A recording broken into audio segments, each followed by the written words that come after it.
nessa videoaula, eu vou mostrar então como é possível determinar a capacitância de um capacitor considerando alguns elementos do capacitor.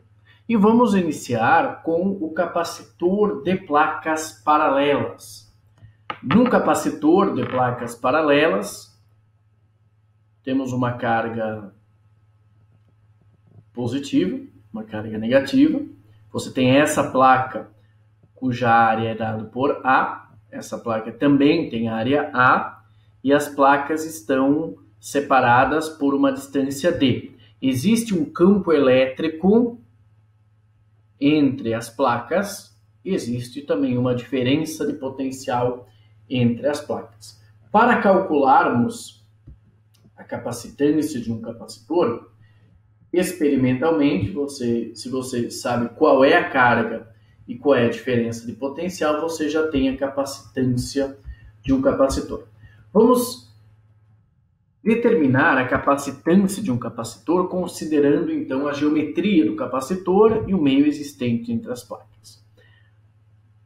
Nessa situação, nessa e nas próximas, nós vamos considerar que o meio aqui é o ar, para ou vá. Então, vamos avançar um pouco.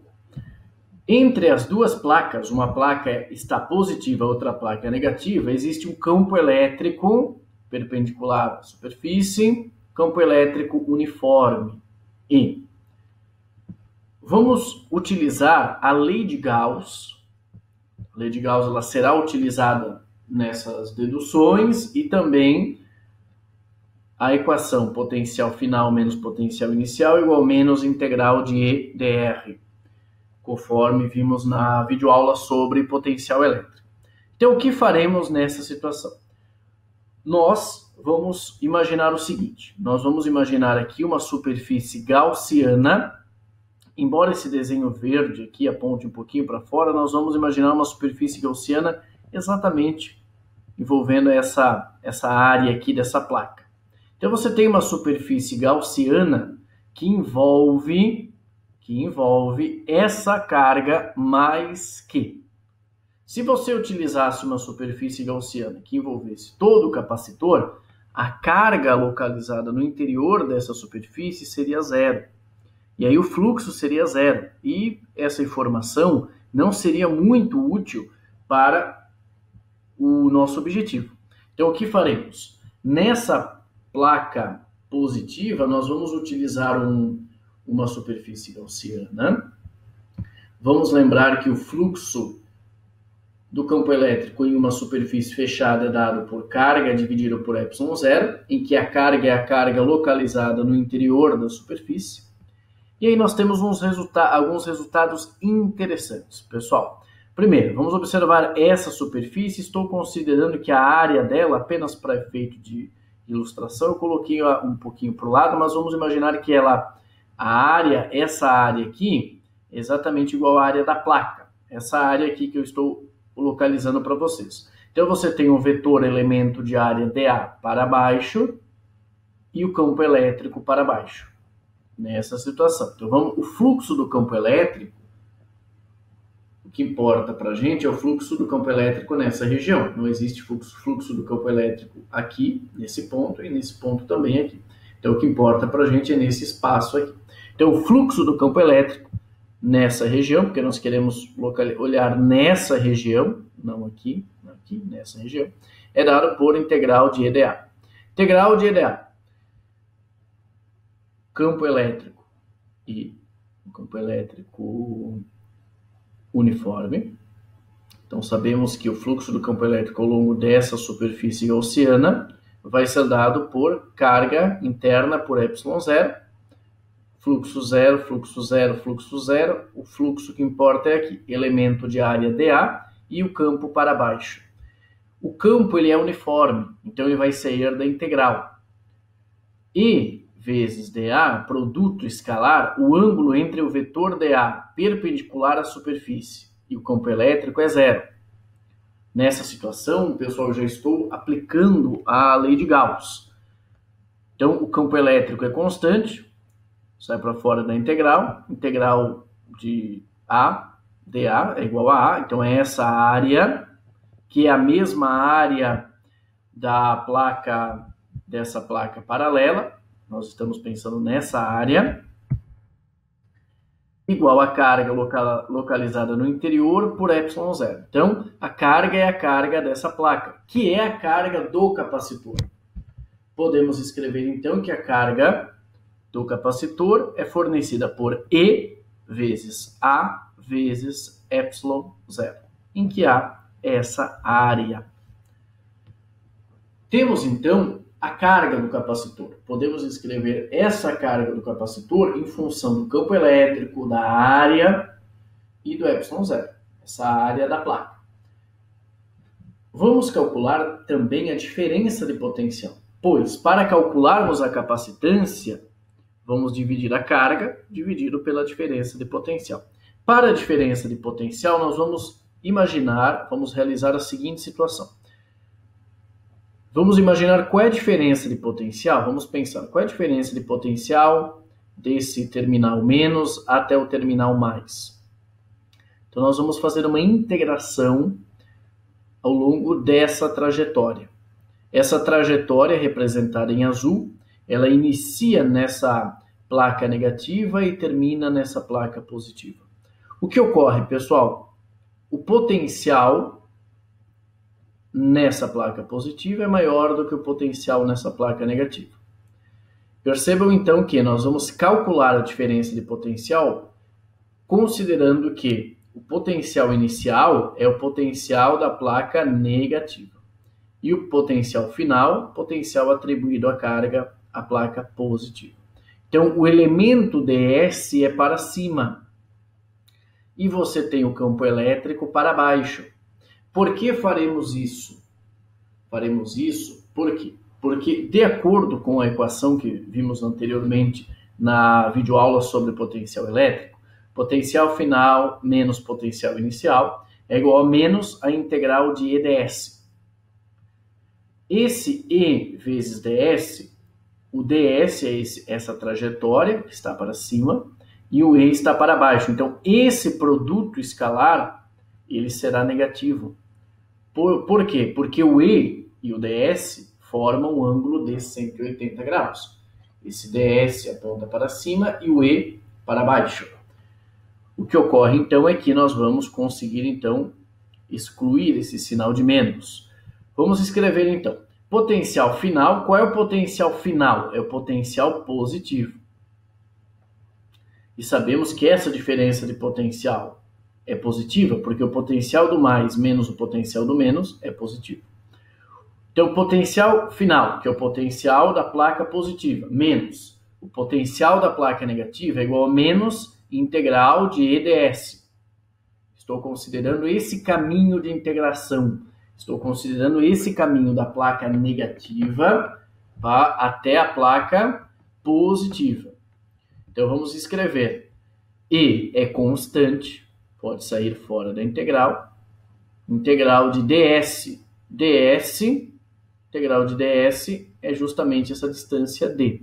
Então, vamos escrever potencial final menos inicial, é a diferença de potencial, V, que é igual a menos já é da própria equação, E vezes ds é a mesma coisa que E, módulo de E vezes módulo de ds, vezes cosseno de 180 graus, que é igual a menos 1. Menos e menos mais. Potencial final menos potencial inicial é igual ao potencial, que é igual a integral de EDS, E vezes D. Sabemos, então, nessa dedução, e essa forma de deduzir a gente vai se repetir para os vários tipos de capacitores, placas paralelas, cilíndricos, esféricos. Nós utilizamos a lei de Gauss para calcular a carga do capacitor e expressar essa carga em função do campo elétrico, dessa área e do ε0.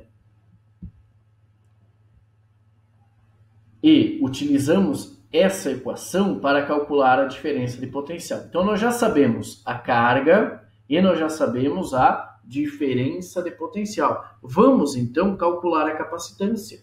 Capacitância é igual a carga dividido pela diferença de potencial. A carga elétrica nós já sabemos que é fornecida por E vezes A vezes ε0, dividido, diferença de potencial E vezes D. Esse E cancela. Temos então que a capacitância de um capacitor de placas paralelas é fornecida por ε0, em que ε0, já estudávamos isso em aulas anteriores, já na lei de Coulomb, por exemplo, ε0 é igual a 8,85 vezes 10 na menos 12. Nesse assunto da capacitância, a unidade do ε0 vai ser igual a farad por metro. Então, ε0 é igual a 8,85 vezes 10 na menos 12 farad por metro. Então, essa capacitância, que é igual a ε0 A sobre D, evidencia que a capacitância de um capacitor está relacionada com a geometria do capacitor. O que ocorre, então, se você diminuir a distância entre as placas? Se você diminuir a distância entre as placas, a capacitância aumenta.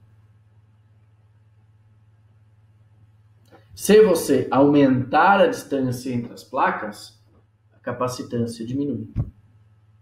Então, o que ocorre nessa situação é que nós podemos perceber que esse ε0, nós vamos ver mais adiante, ele depende do que existe entre as placas do capacitor. E nós conseguimos observar que a capacitância não depende da carga nem da diferença de potencial. Então, em uma situação prática, quando você aumenta a diferença de potencial sobre um capacitor, você não altera a capacitância do capacitor. Quando você aumenta a diferença de potencial sobre o capacitor, você aumenta a quantidade de carga armazenada no capacitor. Mas a capacitância do capacitor não será alterada, pois a capacitância do capacitor é fornecida, então, por essa equação. Esse é um resultado bem importante quando nós analisamos o que significa essa equação.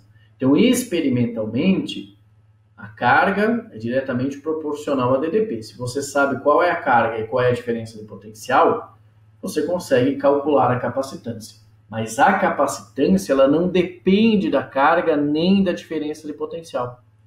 Ela depende desses termos, ela depende da geometria do capacitor. Próximo exemplo, capacitor cilíndrico. Em um capacitor temos, como falamos já anteriormente, duas placas, uma placa positiva, uma placa negativa, os dois terminais. Nesse capacitor cilíndrico, nós temos então um capacitor cilíndrico, esse capacitor externo, ele está carregado com carga menos que, e nós temos um cilindro interno com carga mais que. Esse cilindro aqui está aberto aqui em cima e aqui embaixo, apenas para nós analisarmos. Então, o que ocorre, pessoal? Esse cilindro, esse capacitor cilíndrico, você tem carga mais que no interior e você tem carga menos que nessa outra superfície. A altura do capacitor é fornecida por L. Vamos, então, determinar a capacitância de um capacitor. Lembrem que nos slides anteriores nós utilizávamos a lei de Gauss, a conhecida lei de Gauss, do fluxo do campo elétrico, e também utilizávamos a equação que permite, a partir do campo elétrico, calcular a diferença de potencial.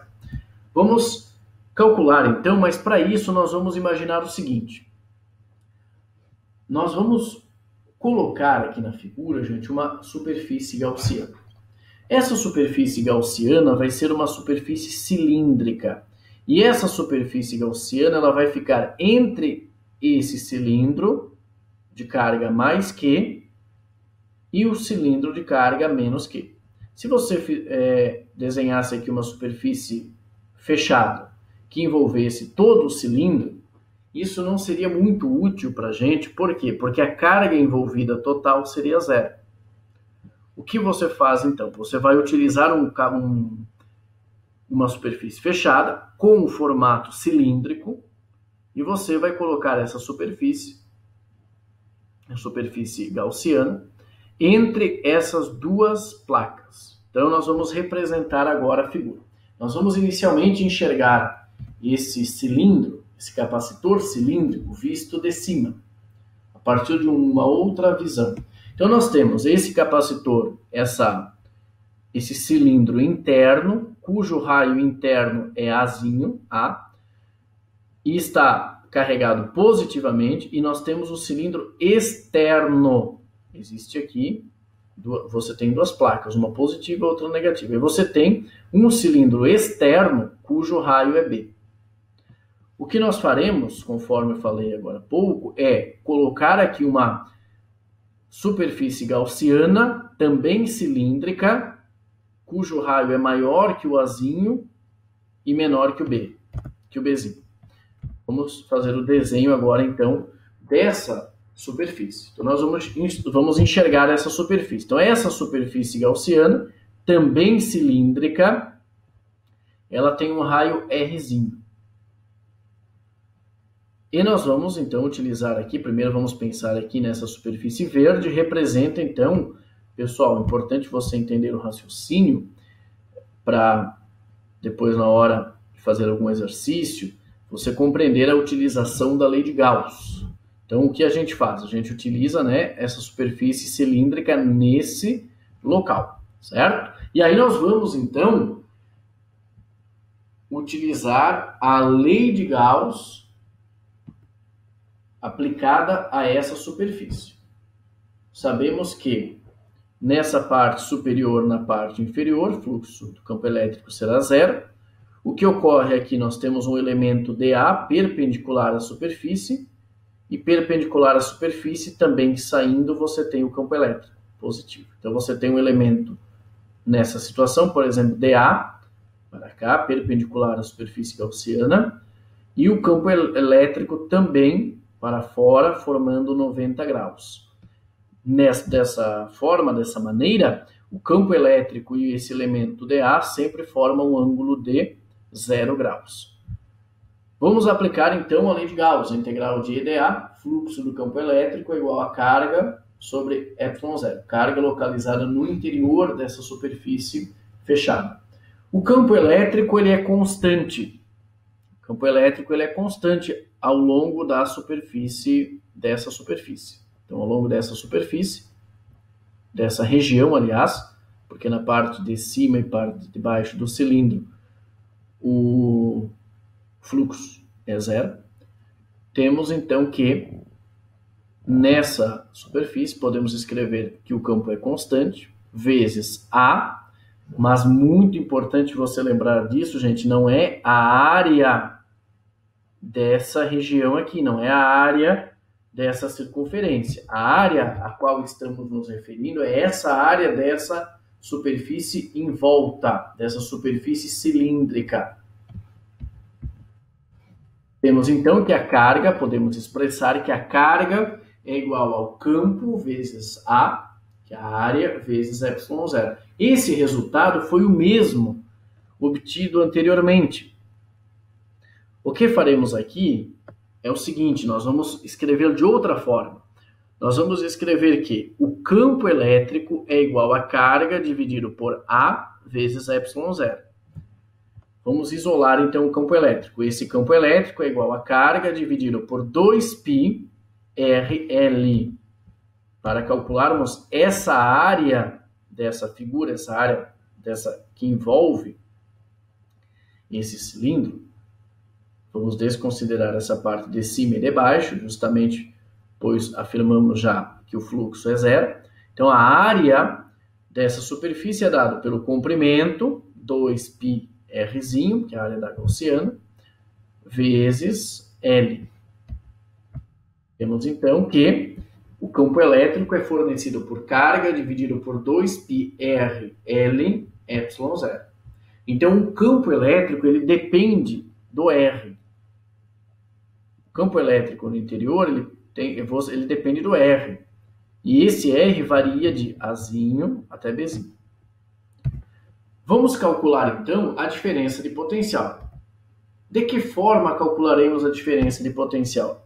Da mesma forma que faríamos com as placas paralelas. Então temos aqui uma placa, um terminal negativo, um terminal positivo. Vamos imaginar aqui um potencial menos, aqui um potencial mais, e vamos fazer uma integração ao longo dessa trajetória, desse trajeto de integração. Potencial final é o potencial mais, potencial inicial menos. O campo elétrico nessa situação, considerando essa situação azul, o campo elétrico aponta aqui para baixo, enquanto esse ds aponta para cima. Eles formam um ângulo de 180 graus. Assim como realizávamos nessa questão com as placas paralelas. É o mesmo raciocínio. Vamos calcular, então, utilizando esse mesmo raciocínio, a diferença de potencial do menos até o mais. Então, potencial do mais é maior que o potencial do menos, potencial final menos inicial, ou seja, o potencial mais menos potencial do menos é igual a menos integral de EDS, mais EDS é igual ao módulo de E vezes o módulo ds vezes cosseno de 180, que é igual a menos 1. Aí nós já vamos utilizar aqui o menos 1. Integral. Campo elétrico. Esse campo elétrico é fornecido por essa equação, Q dividido por 2πr L epsilon zero, que varia ao longo de um trajeto dr. Podemos escrever ds ou dr. dr, carga é constante, 2πl epsilon zero é constante. Temos então que o potencial, a diferença de potencial, vai ser fornecida por carga dividido por 2πl epsilon zero, integral de 1 sobre r dr, em que os limites da integração de A até B. Integral de 1 sobre r dr já é conhecido, ln de r. Então, a diferença de potencial é igual a carga dividido por 2πl epsilon zero, ln de B dividido por A. ln de B dividido por A. Percebam que nessa situação, nós já temos o potencial. Nós já temos na diferença de potencial a carga. Então, podemos utilizar agora, para calcularmos a capacitância é igual a carga dividido pela diferença de potencial. Mas na própria equação da diferença de potencial, aparece a carga. Vamos escrever, então, o seguinte resultado. A capacitância é igual a carga dividido pela diferença de potencial. Mas a diferença de potencial, ela está apresentada em termos de carga. Vamos avançar então para o próximo item e calcular assim a capacitância.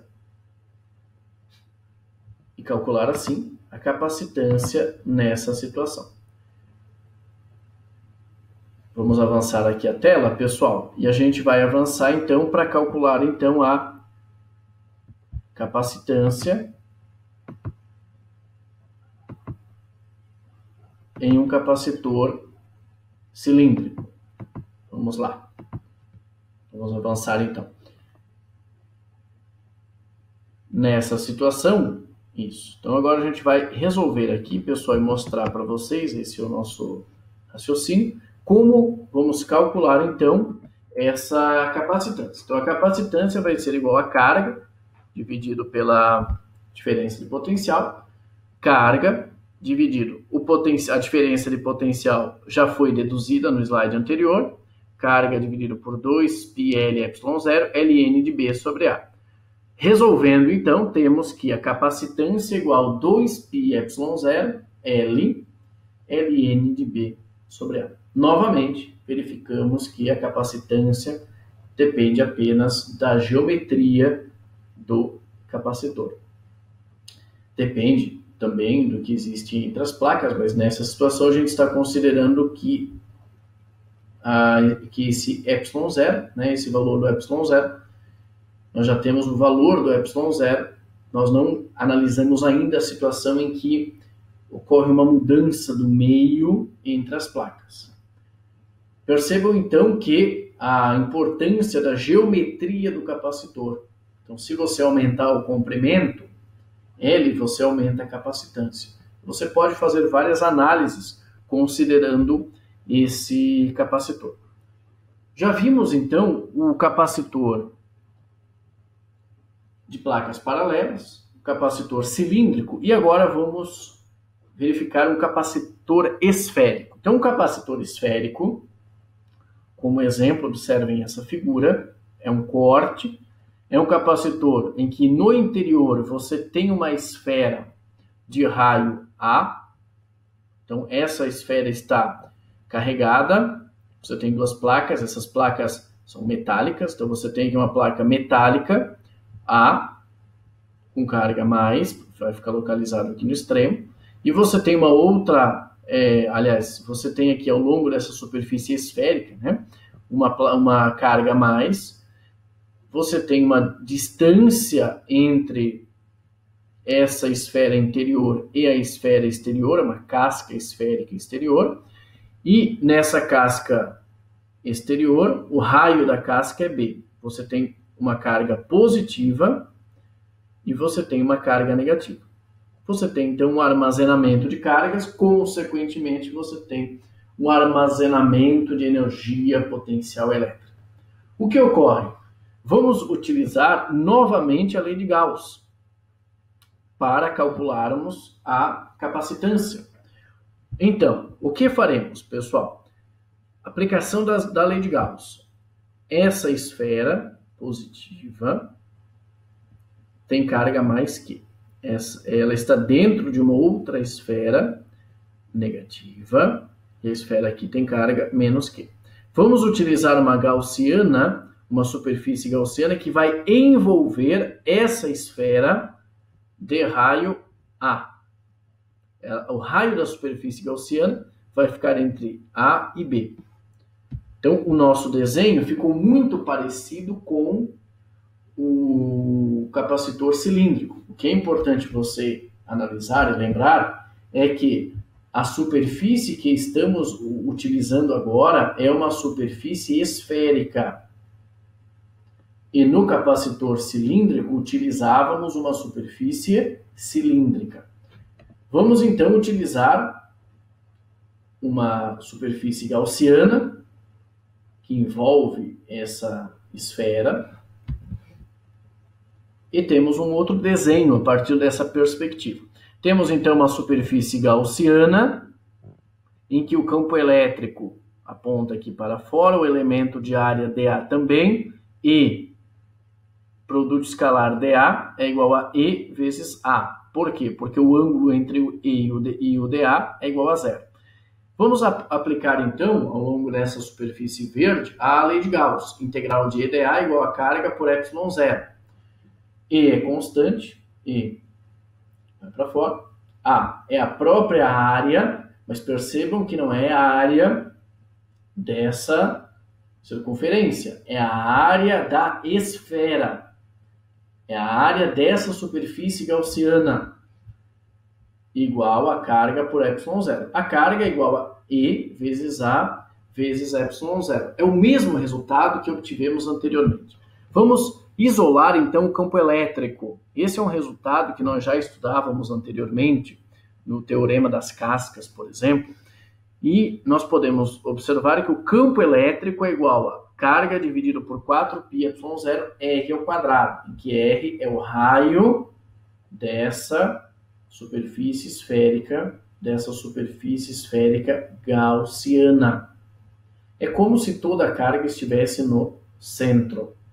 Então, esse é o campo elétrico. O campo elétrico nessa superfície gaussiana é dado por essa equação. Além disso, para calcularmos a diferença de potencial, novamente vamos calcular a diferença de potencial do menos até o mais. Esse é o caminho de integração. O vetor dr, ds aponta para cá. O vetor campo elétrico aponta em sentido oposto. Vamos novamente utilizar o resultado para calcularmos a diferença de potencial. Então, Potencial do mais é maior que o potencial do menos, potencial final menos inicial igual a menos integral de EDS. Integral de EDS, E vezes ds, vezes cosseno de menos 1, que é menos 1, cosseno de 180, aliás, que é igual a menos 1, com menos 1 fica positivo, a diferença de potencial é igual a integral, o campo elétrico é fornecido pela equação, Q dividido por 4π ε0 r ao quadrado dr, com os limites de integração a sobre b. Resolvendo a integral, temos que a diferença de potencial é a carga dividido por 4π ε0 menos 1 sobre r aplicado em b em a. Temos que esse resultado é igual a carga dividido por 4π ε0 menos 1 sobre b mais 1 sobre a. Podemos escrever esse resultado da seguinte forma: a diferença de potencial é igual a carga dividido por 4π ε0, abre parênteses, 1 sobre a menos 1 sobre b. Nós vamos utilizar esse resultado, pessoal, mais adiante. Então, esse resultado eu vou utilizar mais adiante. O que eu vou fazer agora é só utilizar aqui uma matemática para simplificar ele, mas esse resultado da diferença de potencial eu vou utilizar no próximo exemplo. Podemos escrever essa diferença de potencial também como sendo diferença de potencial igual a carga dividido por 4π ε0, abre parênteses, b menos a, dividido por ab. Temos então que na própria diferença de potencial aparece a carga elétrica. E aí vamos calcular então a capacitância. Capacitância igual a carga dividido pela diferença de potencial. A carga é Q, a diferença de potencial Q dividido por 4π ε0, abre parênteses, B menos A sobre AB. Resolvendo, temos que a capacitância é igual a 4π ε0 AB dividido por B menos A. Esse é o resultado para capacitores esféricos. Entretanto, na videoaula anterior sobre capacitores, na primeira definição de capacitores, nós falávamos em duas placas. Você tem duas placas metálicas, uma placa positiva, outra placa negativa, você tem o campo elétrico entre eles. Será que para você desenvolver um capacitor é necessário que você tenha uma placa positiva e outra placa negativa? Vamos fazer o seguinte raciocínio. Vamos pensar na seguinte situação. Imaginem vocês, até o momento a gente utilizou a definição de capacitor, mas imaginem a seguinte situação. Imaginem que você tem um capacitor esférico em que você tenha duas esferas. Essa esfera, cujo raio é A, e essa esfera cujo raio é B. Só que essa esfera, você vai aumentar o raio. Ou seja, você agora faz um capacitor esférico em que você tem uma esfera no interior cujo raio é A, e a esfera que envolve essa esfera interior, ela é muito grande. Ela está tão longe que nós podemos considerar que ela está no infinito. Ela está tão longe que nós podemos considerar, então, que o que existe é apenas uma esfera eletrizada positivamente. Poderíamos, então, falar no capacitor esférico. Por quê? Porque existe um terminal positivo e outro terminal, só que esse outro terminal ele está muito longe. Ele está a uma distância, tendendo ao infinito. Qual é a diferença de potencial, então? Podemos utilizar esse resultado, conforme falei anteriormente. A diferença de potencial ela é fornecida pela seguinte equação. A diferença de potencial é fornecida por carga dividido por 4π ε0, abre parênteses, 1 sobre A menos 1 sobre B. Se esse B é o raio dessa esfera, só que essa esfera está muito longe, no infinito, 1 sobre B tende a zero. Então, o potencial vai ser dado por 4πε0, 1 sobre A. E poderíamos também falar em capacitância. Essa situação é conhecida também como a capacitância de uma esfera isolada. O objetivo agora é nós calcularmos a capacitância de uma esfera isolada. Então, imaginem, considerando o exemplo anterior, que tínhamos uma esfera, um capacitor esférico, em que você tinha uma esfera no interior e uma esfera no exterior. Só que essa esfera no exterior, o raio dela é tão grande que ela tende ao infinito. É possível falarmos em capacitor? Sim. Nessa situação, temos uma esfera isolada. E é um capacitor também. Então, a capacitância é fornecida por carga dividido pela diferença de potencial. Então, a capacitância em que o B tende a zero, vamos utilizar aqui carga dividido a diferença de potencial, que 4πε0, 1 sobre A menos 1 sobre B. Mas esse B está no infinito.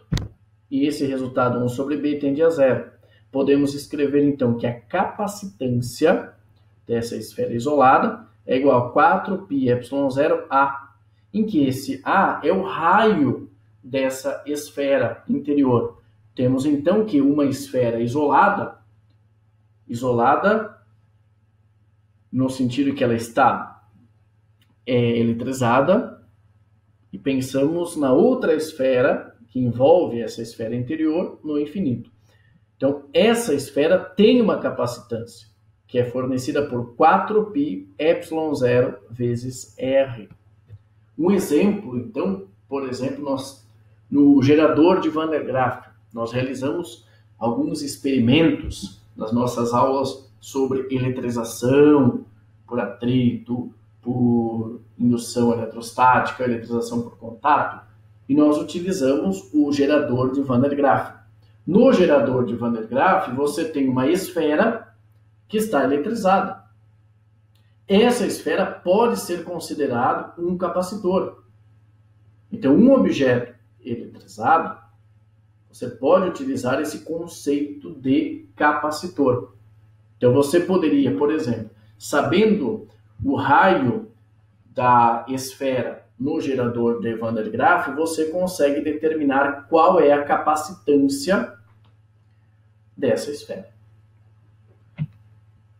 Então, nessa videoaula, pessoal, eu mostrei alguns exemplos de como calcular a capacitância. Se a gente for fazer uma revisão, é bem importante a gente lembrar isso, que nós utilizamos a lei de Gauss e depois como calcular a partir do campo a diferença de potencial. O restante foram apenas algumas aplicações. Mas esse resultado da esfera isolada é muito importante quando nós falamos também sobre capacitores.